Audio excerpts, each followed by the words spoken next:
Welcome. This is Empowering Introductory Algebra, the series developed to brush up introductory algebra skills leading to college-level math courses.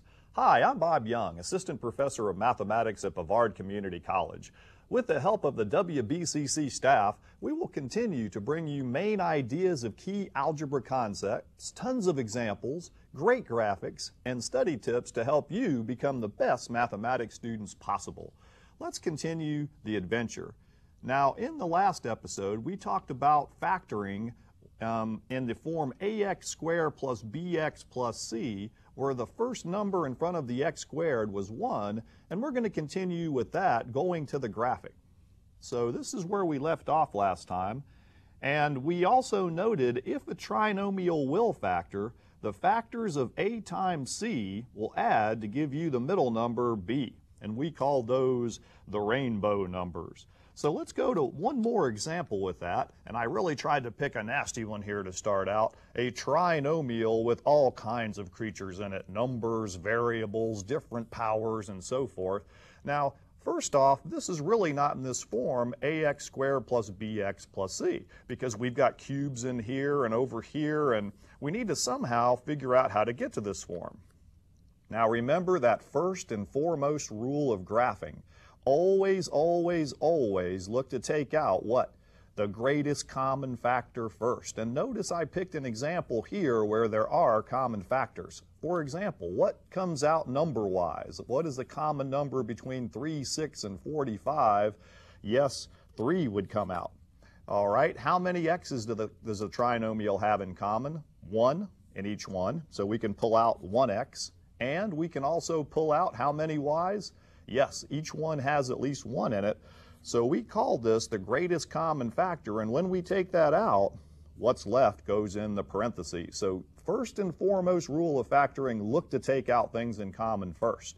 All right, now remember, once we saw that that's the greatest common factor, if it helps you, you can take it and sneak it right underneath each term.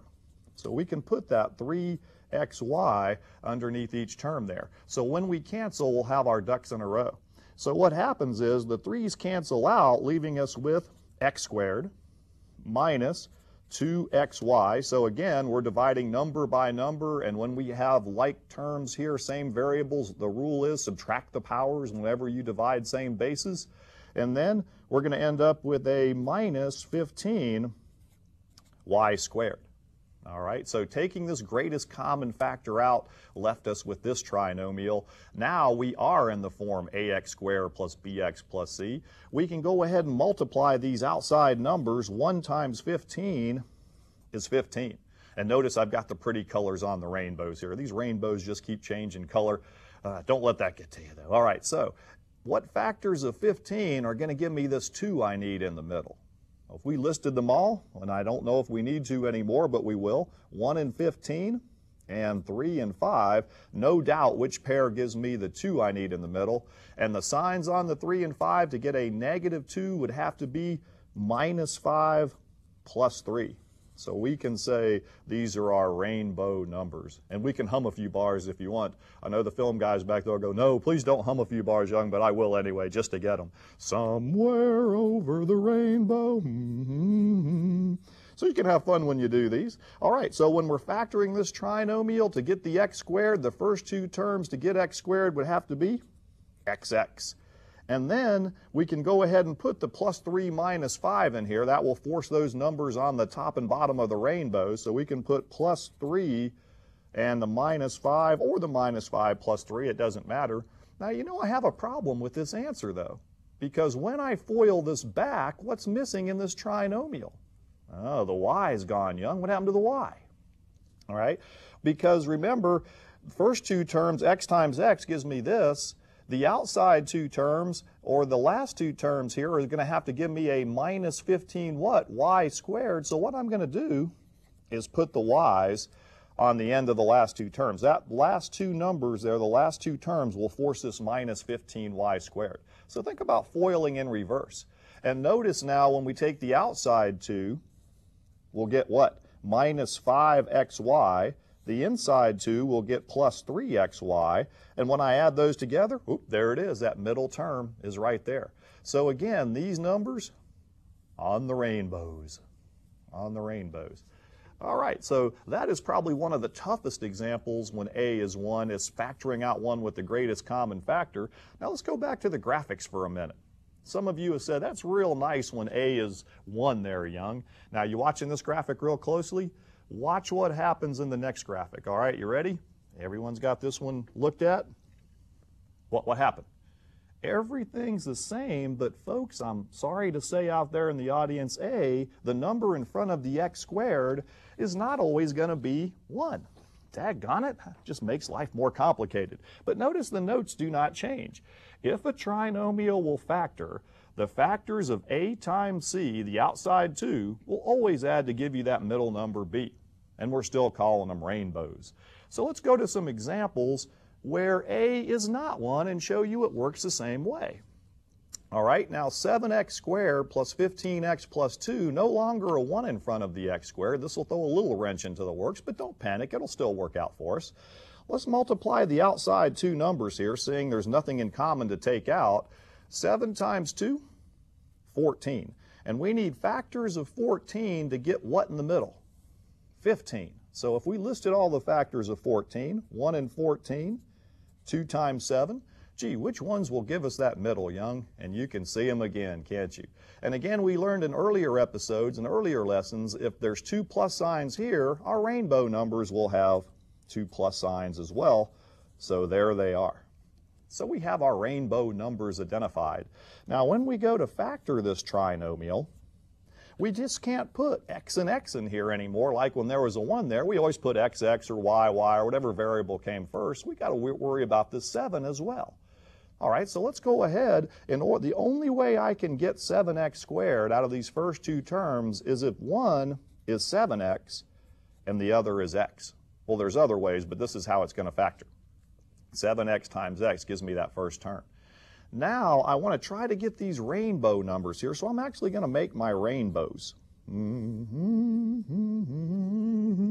7 times what number over here is going to give me one of these 2 rainbow numbers? And it doesn't take a lot to see, doesn't it? Like 7 times nothing is going to give me 1, is it? Unless I went fractional, and I don't want to do that. 7 times what gives me a plus 14, and again, you won't miss it with the sign, it would be a plus 2. So my plus 14 will be in the top rainbow, leaving me with, gee, I wonder what in the bottom rainbow here, a plus 1. Now what number's in front of this x? 1. So 1 times what number here, the inside 2, will multiply to give me a plus 1? Well, it would be a plus 1 as well. See, so this works the same way. Even when a is not equal to 1, you can force those numbers on the rainbows. On the rainbows. And notice the rainbows have changed colors again.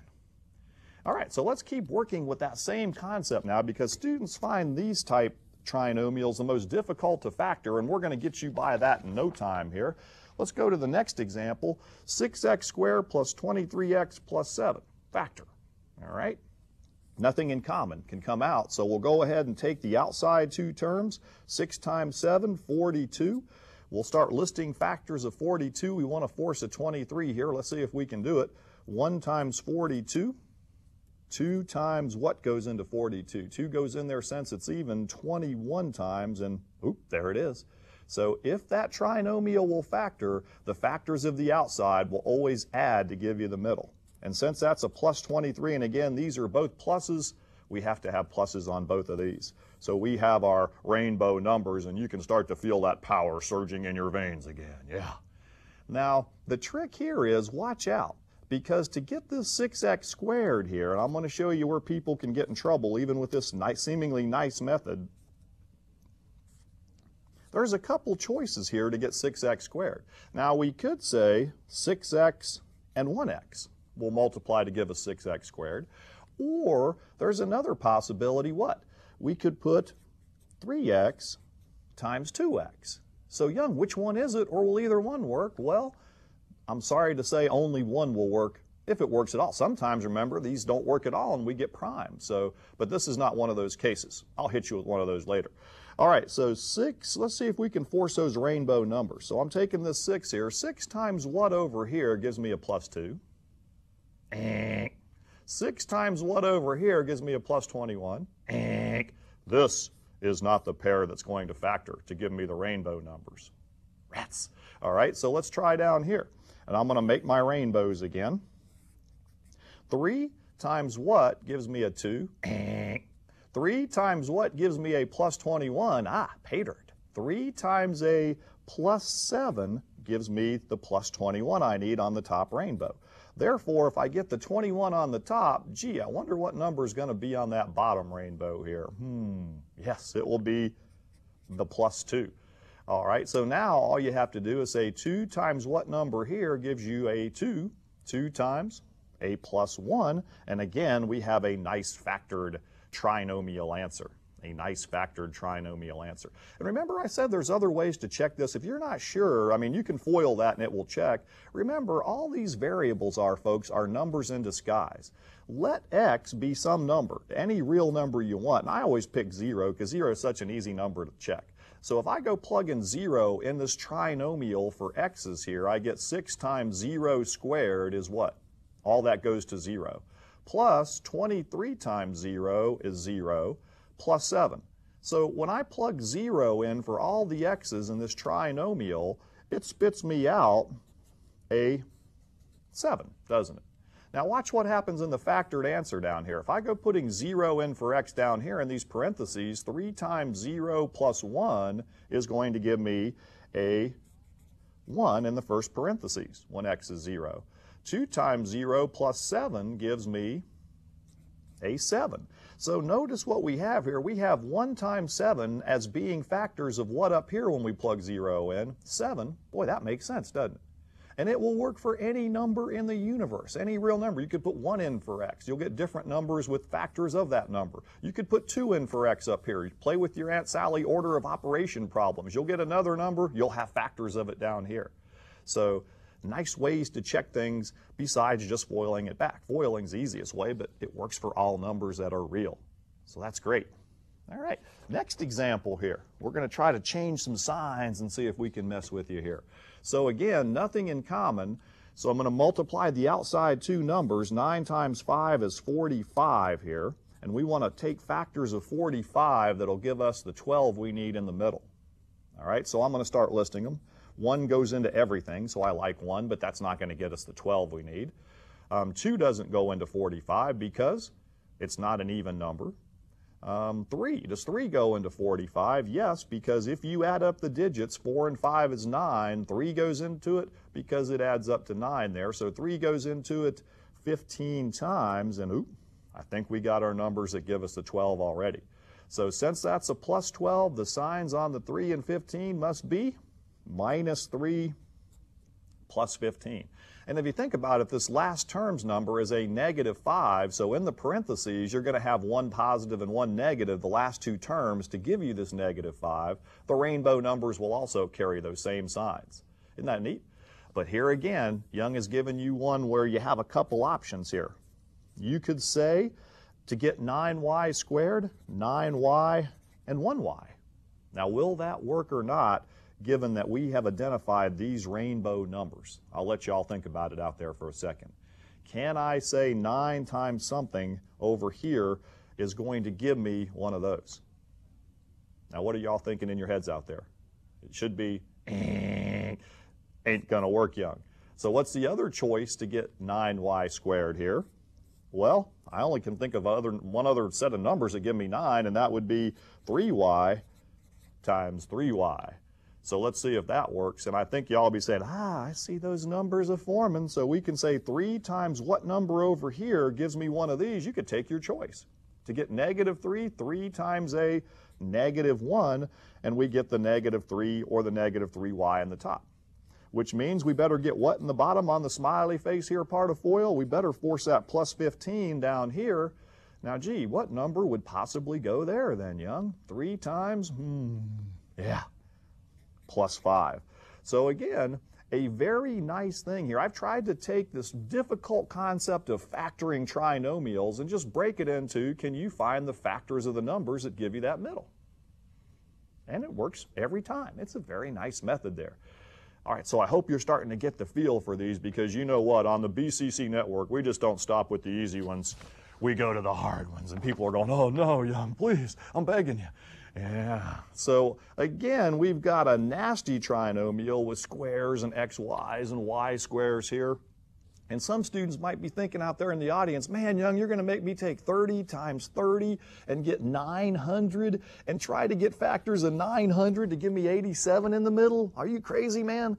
Well, most of you know me on this show. Yes, I am crazy, but not that crazy, because there is a common factor that goes into all three of these. And if you remember that 3 rule and the 9 rule I've been trying to push down your throats, this is the 3 rule. You know why I know 3 goes into 87? 8 plus 7 is 15. 3 goes into 15. 3 goes into that number. So I'm going to go ahead and yank out a 3. And that nasty thing will become much nicer momentarily.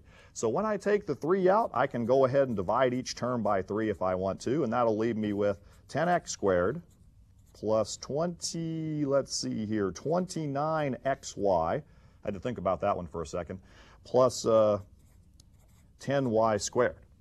Now, some of you said, gee, Young, that doesn't seem a lot better, but boy, it is a lot nicer. Watch what happens. Now, when we multiply the outside numbers, instead of getting 900 we would have had up here, we'll get what? 100. So we just need to find factors of 100 that will add to give me 29. Some of you might see them already out there. I'm just going to put them, thinking some of you might see them. They will come out to be 4 and 25. Will be the factors that multiply to give me the outside that will add to give me the middle. If I put what signs? You know which ones. Z plus and Z plus. Z plus and Z plus. We have the rainbow numbers. All right, so again, I have some different things going on here. I can go ahead now to get this 10x squared. I have a few possibilities. Let's see what they are. I could end up with 5x 2x, or I could end up with 10x and 1x. Right now, who out there can see which of the ones is going to work? Now, Young, it's always been the second one up to this point that's always worked. But I always like to throw you curves. Actually, I think this first one is going to give us these numbers on the rainbows, if we know which way to go. 5 times what gives me one of these? Aha. Well, I'm not going to get the 4 out of that, am I? But I can get the plus 25 if I say 5 times a plus 5. That forces the plus 25 up here.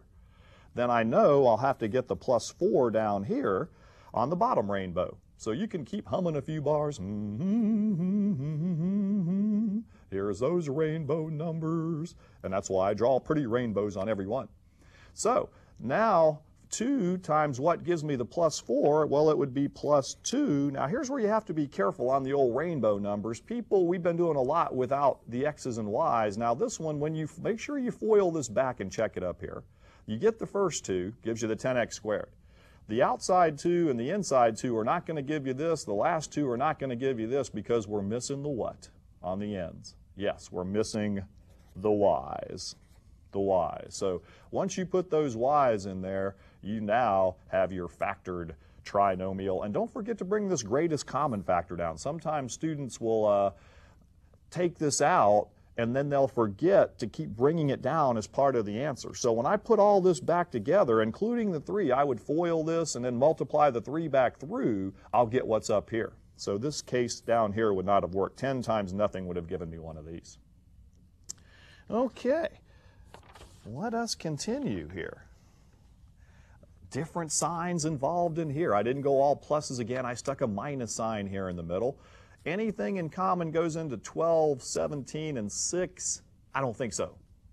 I don't think so. So let's go ahead and stay with that method. 12 times 6 is 72.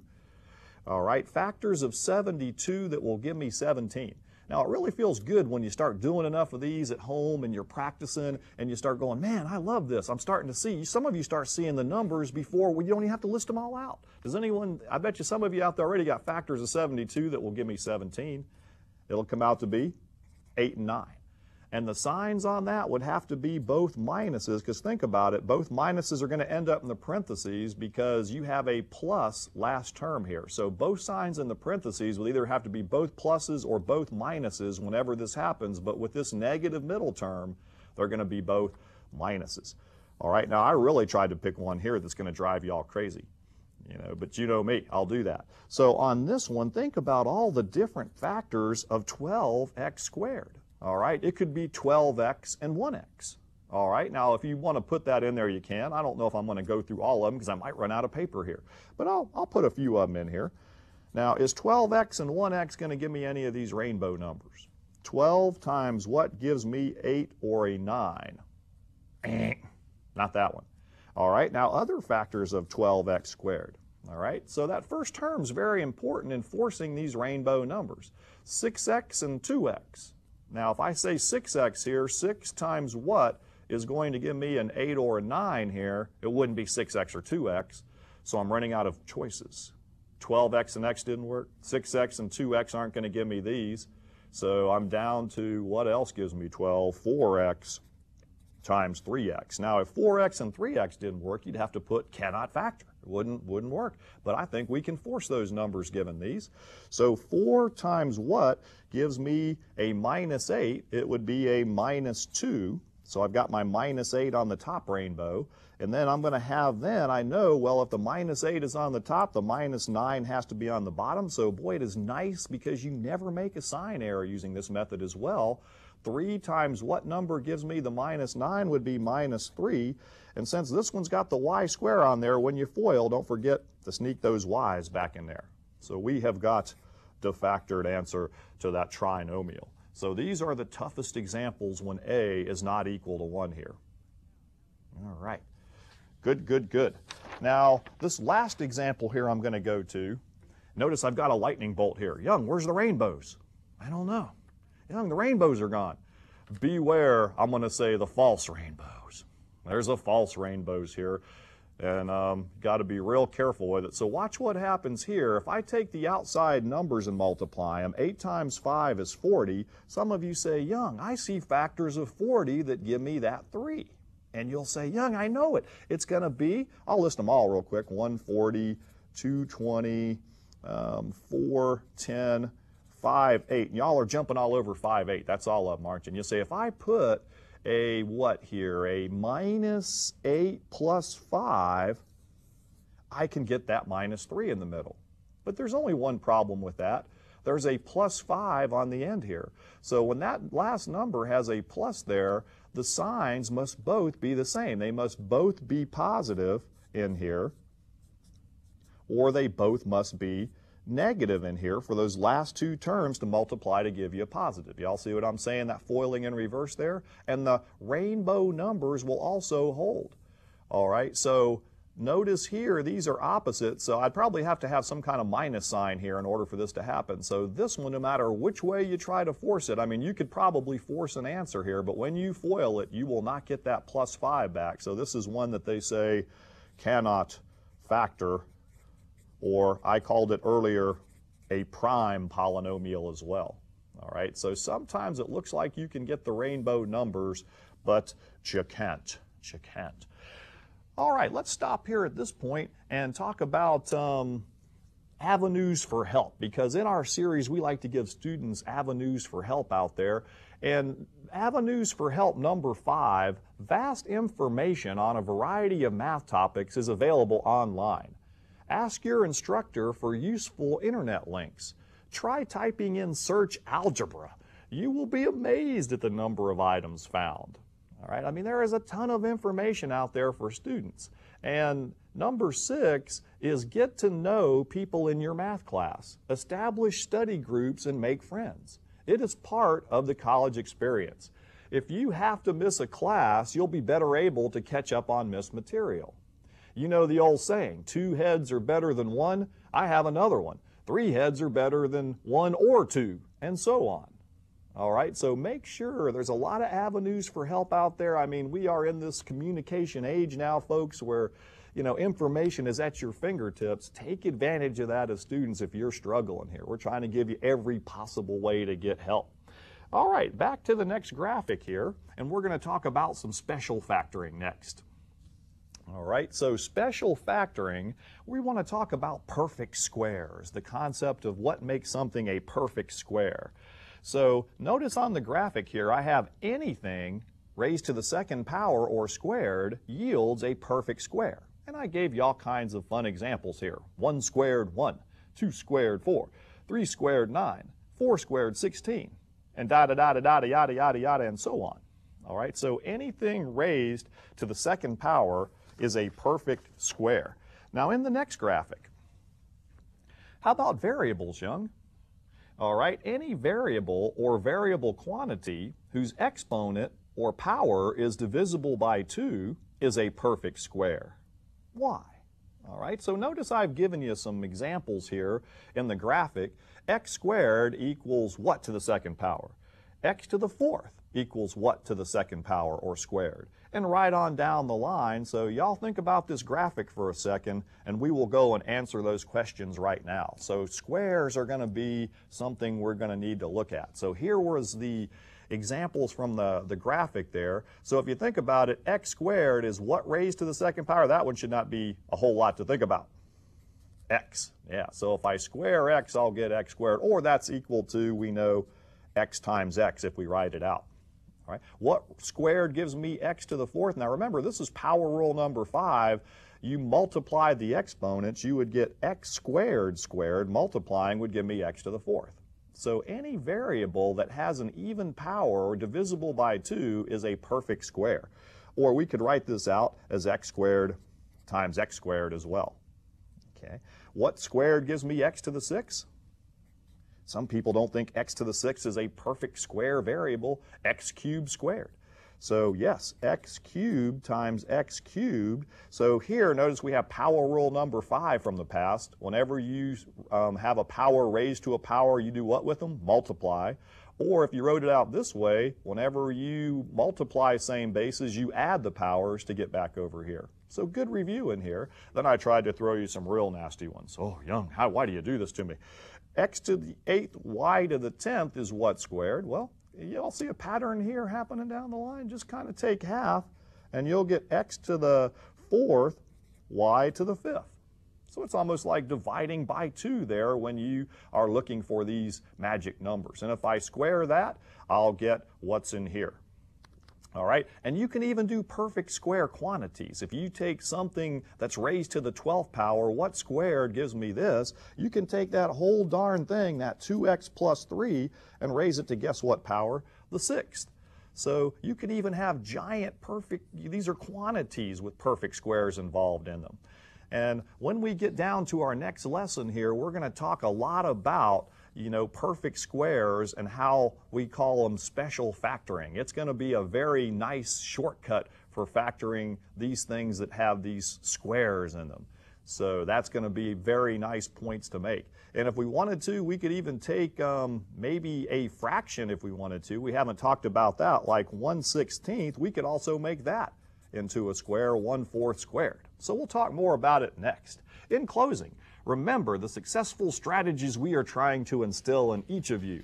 With effort comes understanding. With understanding comes success. And with success comes confidence and perhaps even happiness. Think about it. Take care. We'll see you next time.